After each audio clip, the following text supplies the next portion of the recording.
जय हिंद। तो समझते हैं न्याय से डीएलएड परिप्रेक्ष्य में उत्तर प्रदेश से यदि बात की जाए तो एक बड़ी संख्या में शिक्षकों ने इस कोर्स को कंप्लीट कर रखा है, जिसके अंतर्गत मेल व फीमेल दोनों शिक्षक सम्मिलित हैं। इसी क्रम में यदि यूपी टेट 2021 की बात की जाए और आगामी सुपर टेट 2024 की बात की जाए तो दोनों में मौके आपको लगभग लगभग जो है कि यूपी टेट 2021 में मिले थे, और आगामी आने वाली शिक्षक भर्ती सुपर टेट के नाम से जिसे जाना जाता है 2024 में संभवतः लगातार उसके ऑफिशियल नोटिफिकेशन के आधार पर हम कह सकते हैं कि जल्द ही इसका विज्ञापन हमें देखने को मिलेगा। इसी परिप्रेक्ष्य में उत्तर प्रदेश से भी महत्वपूर्ण अपडेट निकल के आ रही है, जो मैं आप लोगों के साथ इस छोटी सी वीडियो के माध्यम से साझा करने वाला हूं। इसी क्रम में कुछ यदि पुराने बातें बातें की जाए तो यूपी टेट 2021 जो कि उत्तर प्रदेश से ही सभी शिक्षकों के केस के बदौलत कोर्ट के अंतिम आदेशानुसार यह अवसर दिया गया था कि आप यूपी टेट 2021 में आवेदन करने के साथ साथ एग्ज़ाम भी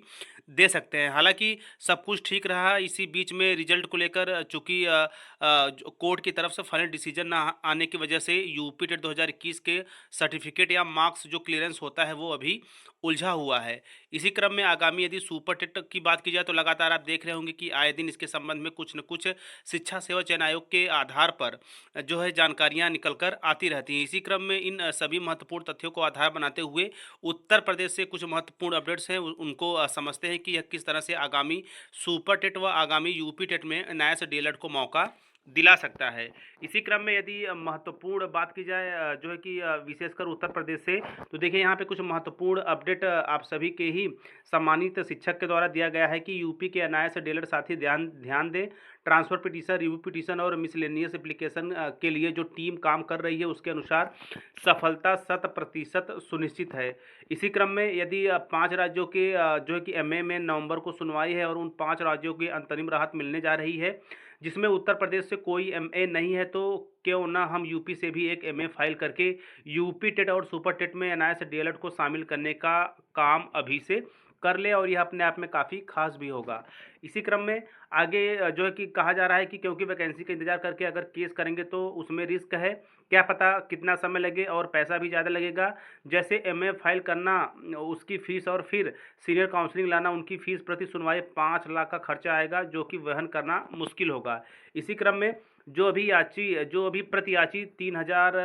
है, वो बढ़कर लगभग 10 से 15,000 हो जाएगा। इसी क्रम में और भी आगे कहा जा रहा है कि जो है कि फिर सरकार की भर्ती इतनी तेज़ गति से होती है कि इसमें केस की तैयारी करते करते समय काफ़ी समय निकल जाता है। अतः आप सभी जो सुपर टेट पास करने का जो है कि मद्दा रखते हैं, याची बन जाए और सहयोग प्रदान करें। इसी क्रम में यहाँ पे कुछ नंबर्स आपको स्क्रीन पर दिख रहे होंगे, इसका आप स्क्रीनशॉट ले सकते हैं, जिसमें कि आप देख सकते हैं अभिषेक गुप्ता सर हैं, नीरज कुमार सर हैं, सोमनाथ अग्रहरी सर हैं। और सोमनाथ अग्रहरी सर को आपको बताते चलें कि उत्तर प्रदेश में एनआईएस डीएलएड को जो जूनियर शिक्षक भर्ती आई थी उसमें एनआईएस डीएलएड को वैलिड करने या आवेदन करने के मौक़ों को लेकर एक महत्वपूर्ण अपडेट या फिर एक महत्वपूर्ण रोल रहा है। इसी क्रम में जो है कि यहाँ पे रजनीकांत तिवारी सर, आप देख सकते हैं उत्तर प्रदेश की महत्वपूर्ण टीम, नाम और नंबर के साथ आप सारी चीज़ें डिस्कशन के साथ कंफर्म कर सकते हैं कि क्या चीज़ें हैं, कैसे करनी है, कब तक करनी है, और क्या क्या और कैसे कैसे चीज़ों को व्यवस्थित लाना है। उसके लिए आप इन दिए गए नंबर्स पे जो कि संपर्क कभी भी कर सकते हैं, और मैं आशा करता हूँ कि आप स्क्रीनशॉट भी इसका ले लिए होंगे। तो आगे चलकर जाहिर सी बात है यूपी टेट जो है कि का आयोजन लगभग शिक्षक भर्ती के कुछ माह पहले आपको देखने को मिल सकता है। इसी क्रम में आगामी सुपर टेट उसके बाद आपको देखने को मिलेगा। तो जाहिर सी बात है यदि अन्य राज्यों की तरह यदि एमए उत्तर प्रदेश से भी फाइल होता है तो वहाँ पर भी अन्य राज्यों की भांति उत्तर प्रदेश में भी जो है कि राहत प्रदान की जाएगी। चूँकि पहले से ही राहत प्रदान की जाएगी, तो जाहिर सी बात है आगामी चाहे वह शिक्षक पात्रता परीक्षा यूपी टेट हो या फिर शिक्षक भर्ती सुपर टेट हो, दोनों में एनआईएस डीएलएड की स्थिति को लेकर कोई अड़चन नहीं दिखेगी। इसी क्रम में नवंबर माह अपने आप में काफ़ी खास और ऐतिहासिक होने वाला है एनआईएस डीएलएड परिप्रेक्ष्य में, क्योंकि दो से तीन महत्वपूर्ण केसों की सुनवाई सुप्रीम कोर्ट में होने वाली है। तो यह अपडेट खासकर यूपी टेट व सुपर टेट को लेकर थी, विशेषकर उत्तर प्रदेश में, क्योंकि उत्तर प्रदेश से भी एनआईएस डीएलएड अभ्यर्थियों की संख्या यदि बात की जाए पूरे भारतवर्ष में तो सबसे ज़्यादा, वहीं दूसरे नंबर पे बिहार के जो एनआईएस डीएलएड अभ्यर्थी हैं उनका नंबर आता है। तो इतनी बड़ी संख्या, तो जाहिर सी बात है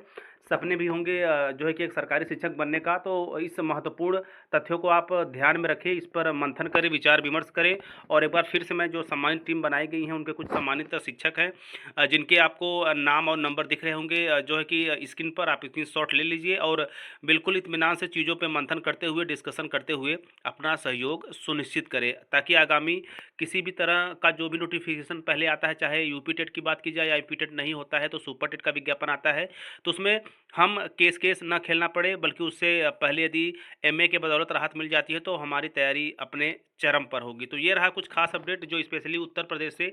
यूपी टेट व सुपर टेट को निकल के आ रहा था, जो मैंने आप लोगों के साथ टीचर प्लानिंग पॉइंट चैनल के माध्यम से इस जो है कि जानकारी को आप लोग के समक्ष रखा, साझा किया। आगे आप खुद जो है कि बुद्धिमान हैं, अपना डिसीजन बेहतर ढंग से ले सकते हैं कि आगे किन-किन रास्तों को चुनते हुए हम शिक्षक भर्ती का रास्ता प्रशस्त कर सकते हैं और एक सीट सेव कर सकते हैं। तो अभी के लिए बस इतना ही। तो मिलते हैं नेक्स्ट वीडियो नेक्स्ट इन्फॉर्मेशन के साथ। तब तक स्वास्थ्य, व्यस्त और मस्त रहिए। जय हिंद, वंदे मातरम।